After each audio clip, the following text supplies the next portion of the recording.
Another thing, obviously, you have to prep for in a major tournament, and hopefully that we don't see, are penalties. And, you know, obviously it happened in the Finalissima, didn't happen at the Euros, thankfully. What's the prep like with that? Do you have, obviously, prep on the pitch? Do you, like, is there a psychologist kind of? Do you talk to people about that side of things, or is it just very much? We have a whole team of people.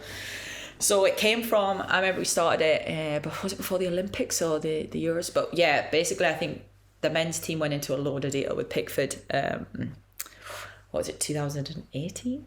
Was it? Or maybe after 2019, where everyone's seen his bottle and it had all the stuff on it. So that same team of people, the guys that worked on the analytics of that, came into camp and just went through everything. So we'll sit with Darren, we'll sit with the, because every goalkeeper is different in terms of the amount of information that they want to have, the way their start positions are, and we'll go through all that, the kind of triggers that we'll see, the trends of the players stepping up, who are taking penalties, the order in which they might take them, silly things that we can do to put players off, how the team can put players off, whether it's you take the ball away and then you give them the ball, or you walk up to them and give them the ball, or you walk up to them and you get in their face. Like, there's all sorts of things where it's all about, like, say, it's fine margins and gaining percentages. And for us as goalkeepers, what were your tactics for that, for putting off strikers? What did you do? My tactics were, you know what, I'm actually, like, I'm just too nice. I probably should have done a lot more than what I did. Yeah, I used to, like, I was like, how do you have the balls to do that? Like, I just think that's really mean. But yeah, I thankfully wasn't in too many penalty shootouts. But yeah, a lot of it was like, if I had to hold the ball, I'd kind of maybe walk up to them and then drop it to the side or whatever. Nice. You've seen the whole thing. Can you scuff the penalty spot up a little? I mean, to be fair, the referees are hot on it this year. That's one thing I must admit, is that I don't think they're going to let the goalkeepers really get close to the players taking it, or you'll be carded. There's lots of things that referees have kind of, because of past tournaments, male and female, where they've been caught out doing things. I think you're not allowed to bang the crossbar now. So once upon a time you jump and hit the bar. I think you can move around on the line, but you have to have at least one part of your foot behind the line, which obviously is VAR's obviously checking. And then I think the referee, if you do have the ball, I think you can't give the ball to the player. It has to go to either the referee or you have to put it down. So again, it's all the tactics we've kind of wanted to use is now getting taken away. I mean, it's not like they have an advantage that they're kicking a ball from 12 yards away. Like, what more do they need? If we want to have like a little bit of play around with them, let us live. But yeah, I think that the stuff on the bottles is real key.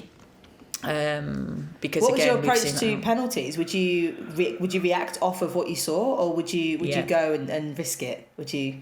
To be fair, there wasn't that much detail, I guess, around in my time. But I went off kind of their body shape, and maybe if previous, like we used to old school, like or Chelsea, we'd have in the changing room with set pieces, like who the potential takers are and what their kind of last 5 penalties and where they were and where they're successful. So if you're in a game and there's a penalty, you could try and remember a Kim Little or I don't know who takes the frequent penalty takers, for instance, for the different teams. But yeah, it was just a lot about going off their body shape and then trying to react in as best way as possible, giving yourself the best amount of time to get across the goal. And you know what it's like. We're not meant to save penalties, so if you do, it's an extra bonus and you're the hero. You're but a hero, if you don't, everyone's like, oh well. Who gives the penalty away? Yeah. I hate it when they strike right down the middle and you're like, I should have just stayed. I just think that's a jammy, horrible thing to do. So I've gone with, in my thought process, 80 minutes pressure penalty now. I reckon that 7 to 8 times out of 10 a player will go down the middle now if it's a pressure penalty, because they know the goalkeeper's probably going to go one way, and there's a lot of them when it gets towards the end of the game and it's a big moment, either it's a winning penalty or to draw or to get them into something, like a lot of them will just run up now and absolutely smash it down the middle because they know we're going to take off one way or the other. I hope everyone listens to it. It's whether we're brave enough to stand there and look silly.